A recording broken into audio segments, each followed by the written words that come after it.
Hello and welcome to MISD's video-based training on test security for 2015. This is designed to be a sort of makeup session for those of you who may have missed the face-to-face training, and it also is a good review session for those of you who already attended that training. Over the next 19 minutes and 26 slides, we'll be covering these four basic topics of test security. Let's begin by addressing the assessments that are going to be available to students in the spring of 2015. MISD's largest assessments will be the STAR grades 3 through 8 and STAR end-of-course tests, which will be administered using paper and pencil. We'll also have some students participating in online assessments. Some will take the regular STAR with standardized oral administration. Others will take the STAR accommodated, also called STAR A. Some of our ELL students will qualify and take the STAR L with linguistic accommodations built into the interface. We'll still have a few students, both students who are enrolled and students who are out of school coming to our district, taking the venerable tax retest. That is all online now. We also have a couple of hybrid assessments. The reason why we call them hybrid is because it's partially on paper and it's also using an online interface. Those include the TELPAS assessment for ELL students, and we'll also have some special ed students who will take STAR Alternate 2, more commonly called STAR Alt 2. With both of those assessments, most of it is a paper-based assessment, but then the information from that assessment is entered online. It's also worth noting that TELPAS has an online reading component that students actually engage with an online testing interface through the TestNav system. This is the front cover of the 2015 Coordinator Manual for both district and campus coordinators. Each campus will receive a selection of hard copies that are pre-hole punched and suitable for placement in a 3-ring binder. It's also available electronically at the URL noted at the bottom of the screen. Notice that we've included the new TEA website, tea.texas.gov. You go into the Student Assessment section and find the District and Campus Coordinator Manual in PDF format. When it comes to the concept of test security, the fundamental concerns of TEA are no different from those of a classroom teacher. When a classroom teacher issues an assessment to his or her students, that teacher is primarily interested in preserving the integrity of the process to ensure that each student is accurately reflecting his or her mastery of the content. So the teacher wants to protect the confidentiality of the test content and answers. The teacher is not going to want the students to share test content or answers with students who may take the test later in the day or with students who may take the test during subsequent semesters or years. Ultimately, the teacher wants to preserve the validity of results so that if a student makes an 80 on a test, that 80 is an accurate reflection of the student's performance in the class and the performance on that test. TEA's concerns when it comes to STAR or TELPAS or whatever other assessment it may be issuing are fundamentally the same. The state wants to protect the integrity of the process. This is why they ask teachers to sign an oath of confidentiality. It's why they ask students to sign an honor statement. And ultimately, they're interested in preserving the validity of results since those results are used in accountability. Everything about test security is framed by these three fundamental concerns. With that in mind, administrators must plan the time frame before testing, the actual administration of the test, and the collection and returning of materials according to some specific procedures and guidelines. The most important issue on this slide is the idea of secured storage. Secured storage as it relates to testing goes beyond simply placing test materials in a room behind a locked door. The key concept emphasized by TEA is the idea of limited access. Limited access implies that the lock on the door cannot be accessible using a master key, since many campuses issue master keys to a large number of staff members. To be truly secure, according to TEA's guidelines, access to the storage area for test materials must be given only to the campus principal, the campus test coordinator, and only a select few other individuals with significant roles in campus assessments. Also prior to testing, it's important to adequately train staff, to keep track of all documentation appropriately, and to make sure that the actual classrooms where the test is going to be administered are secure environments. So the staff is supposed to be trained in what the expectations are, and they need to sign an oath of confidentiality, and they need to understand what it is they are required to do, what it is they may do, and what it is they may not do when it comes to testing. Also, it's important to keep track of test booklets and the movement of test booklets throughout the building using the materials control forms. The state also has an expectation of maintaining seating charts so that we can track every single student in every single room where they're sitting, just as a protection of confidentiality and integrity of the process. Also, when it comes to classrooms, one of the more important things that we often forget in the classroom is that the instructional visual aids that we might put on the wall to help students remember content and remember skills and remember rules about a given course, those cannot be available in the classroom while students are testing, because one group of students may be in a classroom that has these available while another group is not, and that would be an unfair playing field. So we have to ensure that there are no visible instructional aids in any classroom during testing. When it comes to training of staff, most campuses probably engage in face-to-face training, most likely using some kind of set of PowerPoint slides. However, the state also has its own online training at texas.testsecuritytraining.com that's available for individuals or groups, and it gets into all the different procedures and steps of test security, including the idea of active monitoring, including all the paperwork that needs to be maintained, and just what is meant by the idea of integrity and confidentiality of the testing process. This slide shows a screenshot of the Oath of Test Security and Confidentiality for test administrators. Every adult in the building who will assist in test administration must complete this oath. The oath remains in effect for the entire calendar year, including any retesting later in the spring, during the summer, and in the fall. And the campus must keep all of these oaths on file for 5 years. Additionally, on the Oath of Test Security and Confidentiality, there is a box at the bottom specifically for test administrators authorized to view secure state assessments. This is specifically for people who are giving an oral administration of a test or are involved in the delivery of an accommodation for a student that requires them to be able to view secure test content. So what that administrator must sign and indicate is that, yes, they will be authorized to view those contents, but no, they are not going to divulge that information. They're not going to try to copy that information, and they're still going to maintain the confidentiality of the process. This is a screenshot of the 2015 Materials Control Form. The state issues a standardized control form. Several campuses may have their own, but the bottom line is that each control form must indicate all of the test administrators, as well as the number of books those test administrators are going to carry out of the secure storage room. And you also have to indicate the range of serial numbers to indicate not just the number of books, but which specific books out of the ones that are issued to the campus are being used in that particular classroom. And the administrator must initial that they're taken out and returned on each day of testing. This particular form is something new for 2015. With the advent of STAR Alt 2 comes the STAR Alt 2 Materials Preview Control Form. The idea is this: STAR Alt 2 occurs over a 3-week time window. So it's the same basic process with the name of the test administrator, the number of booklets, the security codes, etc. But on this particular page, there are 10 days with the boxes for initialing out and in. This is because students may be taking portions of the STAR Alt 2 over the course of those 3 weeks.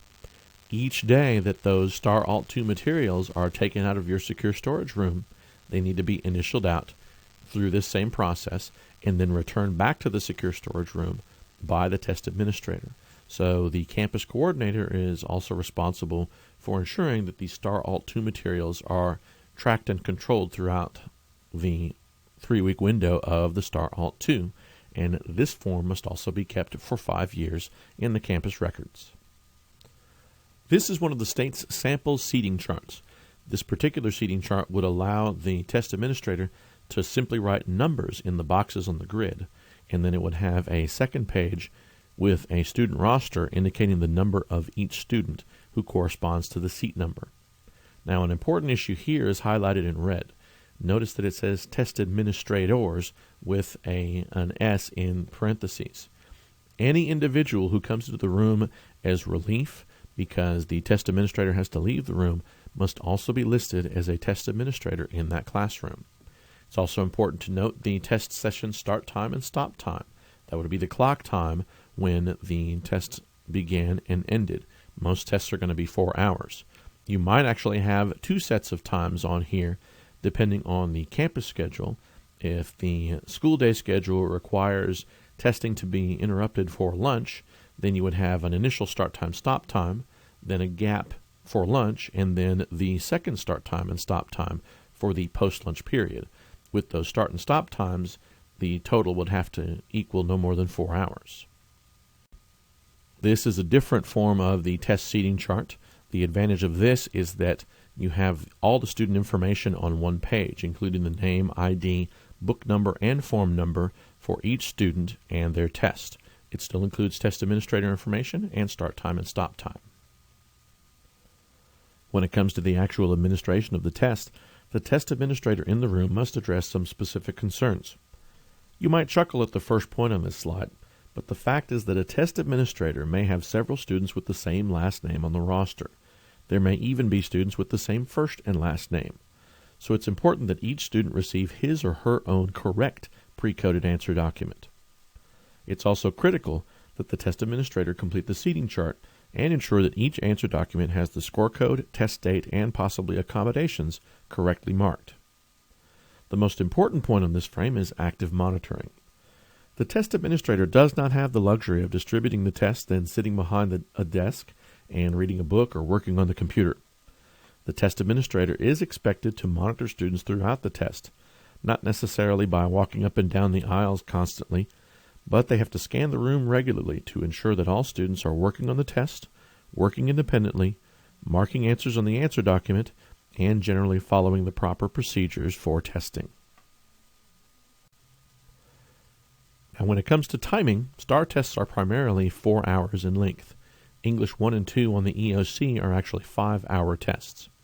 It's important to keep students abreast of where they fall in the time frame, so this is why the state recommends that the time announced remaining is in 1-hour intervals, and in the last hour, usually in 15-minute intervals, where you let them know that there's 45 minutes left, 30 minutes left, 15 minutes left, etc. It's also important on the seating chart to record the clock time for start and finish, the actual time of day when the test was begun and ended. After testing, it's the responsibility of the campus test coordinator to ensure that all students' testing are accounted for and that all the answer documents have been correctly marked with the proper test date and with the proper book number and with any accommodations, score codes, etc. Then test booklets need to be put back in serial number order to ensure that you account for all the ones that were issued to you. Anything that's been written on by students needs to be destroyed, and it's always best practice to match the inventory that you complete with all the serial numbers with the packing list that Pearson delivered with the actual booklets when they arrived. As for online testing, it's important to remember that the computer lab for online testing is also a secure environment.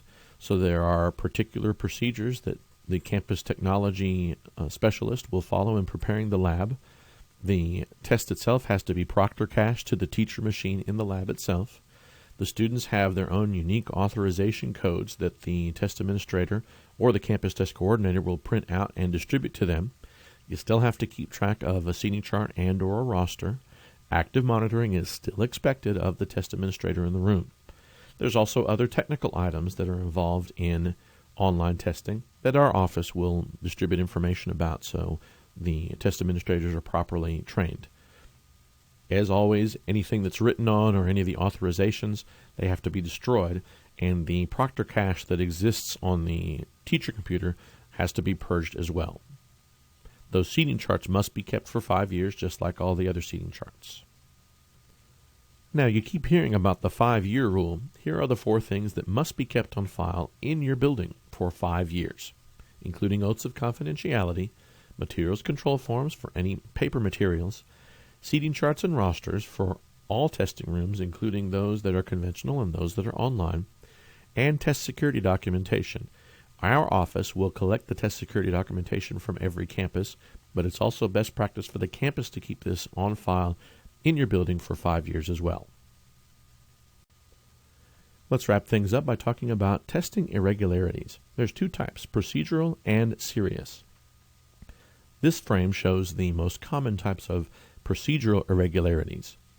Usually, there aren't any kind of dire consequences when it comes to a single procedural irregularity, but it still needs to be reported to our office so that we can report it to the state. Oftentimes, the state will then ask us to indicate whatever kind of corrective action we're going to engage in to prevent this irregularity from occurring in the future.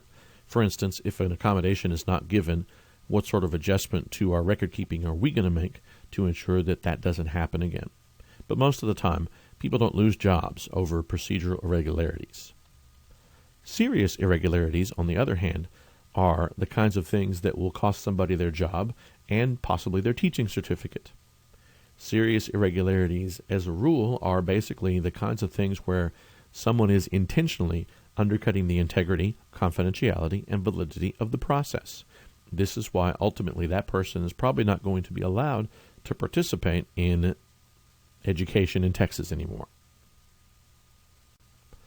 No matter what kind of irregularity may occur at your campus, whether it's procedural or serious, if you suspect that something has occurred, you need to contact our office as soon as possible and report what it is that you have heard or have seen or know about. And then our office will provide you guidance as to the next steps in the process. When it comes to the reporting of irregularities, once you've contacted our office, then we will investigate. We'll obtain statements from the relevant individuals who are involved in the incident. We file an online incident report with TEA, and then they may come back to us and require us to file a corrective action plan. There may also be what's called a locally determined disciplinary action form, depending on the seriousness of the irregularity. The bottom line is, you contact us, we provide you support, we report to TEA, and then we'll come back to you with the results. If we need more information or whatever other actions we have to take or you have to take, then we'll communicate that with you as well. If you want additional information about test security, the best place to go is straight to TEA, tea.texas.gov. You go to their Student Assessment Division and look under Security. The 2015 Test Security Supplement will be posted in mid-January of this year. They've also got copies of the oaths for test administrators as well as principals and campus test coordinators, etc. They've also got sample seating charts, and you can see what is involved in an incident report. And they also give you lots and lots of helpful tips on training your staff and ensuring that your testing environment is secure. That concludes this presentation. If you have any questions for us, we're available at 817-299-6350. You can also visit our website, misd-assessment.org, and we've got email links and lots of other information available to you. Thanks for watching.